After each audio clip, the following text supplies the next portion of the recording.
Hello students, आज हम बात करेंगे लेवल 1 का जो चैप्टर 4 है उसके बारे में। जो हमने चैप्टर 3 किया था that was invention of automobile vehicle, और ये उसी का अगला रूप है। उस समय जो पहला और दूसरा विश्व युद्ध था उसके बीच की कड़ी के बारे में हमने बात की थी। आज हम बात करेंगे कि जो दूसरा विश्व युद्ध था उसके समाप्त होने के बाद हमारे यूरोपीय देशों में क्या फ़र्क आया, उन्होंने इस जो इंडस्ट्री है उसको कैसे उभारा और कैसे इसमें इन्होंने अग्रणी स्थान पाया।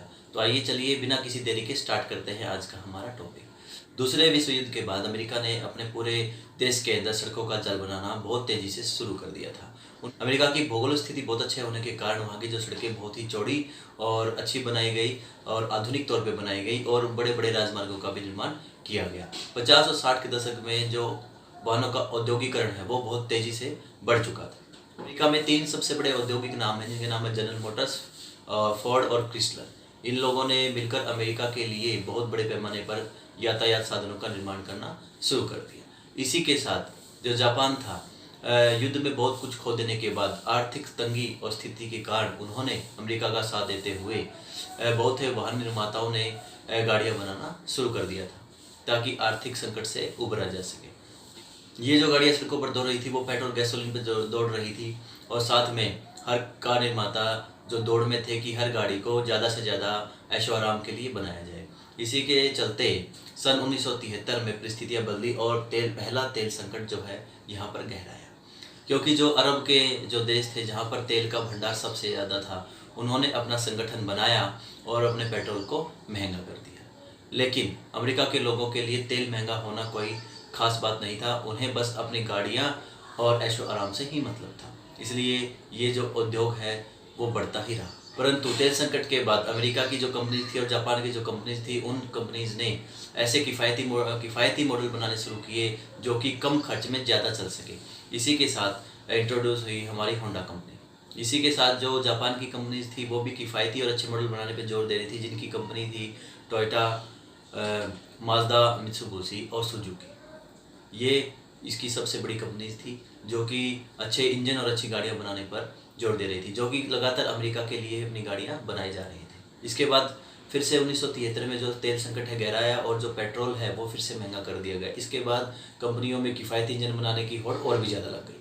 जब किफ़ायती इंजन बनाने की दौड़ शुरू हुई तो उसी समय में टोयोटा और होंडा जैसी कंपनियों ने अपने इंजन और गाड़ियाँ मार्केट में उतारी। अब बात करेंगे उन गाड़ियों की जो पुराने समय में बहुत ही पॉपुलर रही हैं। सबसे पहले हम बात करेंगे 1966 में आई टोयोटा कोरोला की बात। टोयोटा कोरोला उस टाइम में की छोटी जापानी कंपनी थी, लेकिन इनकी जो गाड़ी थी बहुत सैलून टाइप की थी, खूबसूरत थी, जो कि हमेशा हर समय में एक जैसी ही बिक्री का रिकॉर्ड इसने बनाया था। इसके बाद हम बात करेंगे रेंज रोवर की, जो 1970 में इन्होंने रेंज रोवर का पहला मॉडल निकाला था और 1994 तक उसी मॉडल को कंटिन्यू रखा, क्योंकि इतना आरामदायक और इतना अच्छा था जिसको लोग एसयूवी के नाम से जानते थे। 1994 के बाद इसके डिज़ाइन में तब्दीलियाँ लाई गई। अब बात करते हैं 1973 में आई मर्सिडीज़ बेंज के बारे में। इस गाड़ियों के अंदर अत्याधुनिक तकनीक थी जिसके अंदर एयरबैग शामिल था, सीट बेल्ट शामिल थी और इसके साथ में एंटी लॉक ब्रेकिंग सिस्टम भी शामिल था। ये वो ऐसी आधुनिक तकनीकें थी जो इससे पहले किसी भी कार के अंदर नहीं आई थी, परंतु आज के स्टैंडर्ड के हिसाब से हर गाड़ी के अंदर ये चीज़ें होना अनिवार्य कर दिया गया है। इसके बाद हम बात करेंगे 1975 में आई BMW सीरीज़ 3 की। BMW 3 सीरीज़ जो कि हमेशा ही बेस्ट कार्स में शामिल रहती हैं वर्ल्ड वाइड। BMW सीरीज़ जो 3 है वो बहुत ही आरामदायक गाड़ियों के अंदर गिनी जाती है, जो कि 17 वर्ष तक लगातार बेस्ट कार का जो अवार्ड है वो जीत चुकी है। इसके बाद हम बात करेंगे वर्तमान होंडा अकॉर्न की। 1977 में ये गाड़ी आई थी। यह जापानी सेडान है और यह 1990 तक और 1990 के बाद भी अमेरिका में एक लोकप्रिय गाड़ी के तौर पे जानी गई। उसके बाद 1984 में रेनॉल्ट ने स्पेस नाम की कार निकाली, जो कि एमपीवी वाहन के तौर पे काम किया गया। एमपीवी का मतलब होता है मल्टीपर्पज़ व्हीकल, जो कि बड़े व्हीकल होते हैं जैसे कि वैन। 1986 में आई वर्तमान फोर्ड टॉरस। ये जो थी फ्रंट व्हील ड्राइव की गाड़ी थी और सब क्योंकि इसका जो डिज़ाइन था वो कंप्यूटर के द्वारा बनाया गया था, इसलिए बहुत आकर्षित थी और अमेरिका की सड़कों पर सबसे ज़्यादा चलने वाली गाड़ियों में से एक रही।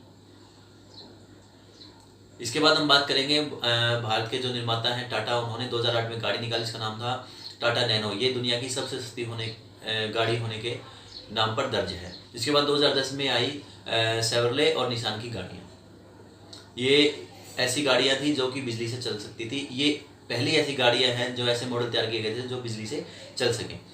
ये थी दुनिया और उनके व्यापार की बात। अब बात करते हैं कि दूसरे विश्व युद्ध के बाद भारत के अंदर ऑटोमोबाइल व्हीकल्स के जो व्यापार हैं वो कैसे बढ़े।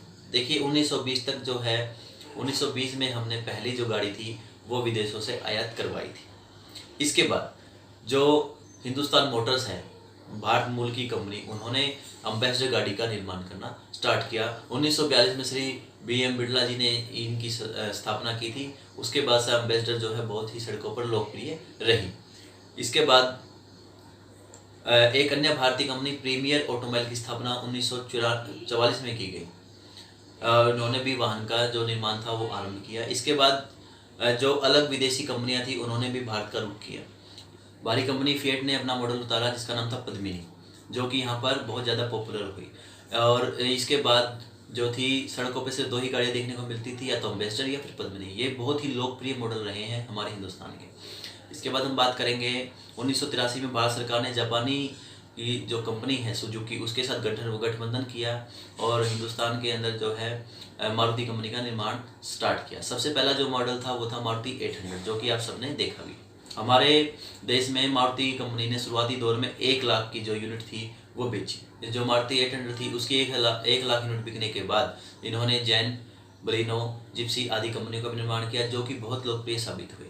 इसी के साथ साथ हमारे यहाँ पर टाटा कंपनी, जो कि हमारे देश की कंपनी रही है मूल रूप से। इसके बाद महिंद्रा कंपनी, जो कि यहाँ की मूल कंपनी है, उन्होंने भी इस उद्योग में साथ निभाया। इसके साथ जो बाहरी कंपनी है जैसे कि जापान की होंडा कंपनी थी, टोयोटा कंपनी थी, उन्होंने भी यहाँ पर अपनी स्थापना की। इसी के साथ हमने देखा कि किस तरह से दूसरे विश्व युद्ध के बाद पूरे विश्व के अंदर इस उद्योग ने महारत हासिल की। और दूसरी बात कि कैसे दूसरे विश्व युद्ध के बाद इंडिया के अंदर अलग अलग कंपनीज ने इस जगत के अंदर पांव रखा और बहुत ही सक्षम रूप से व्हीकल का निर्माण किया और लोगों ने बहुत ही पसंद किया। तो आइए जो हमने इस चैप्टर के बारे में पढ़ा है उनके कुछ की पॉइंट्स हम फिर से रिपीट कर लेते हैं। सबसे पहले कि दूसरे विश्व युद्ध के बाद अमेरिका ने क्या किया।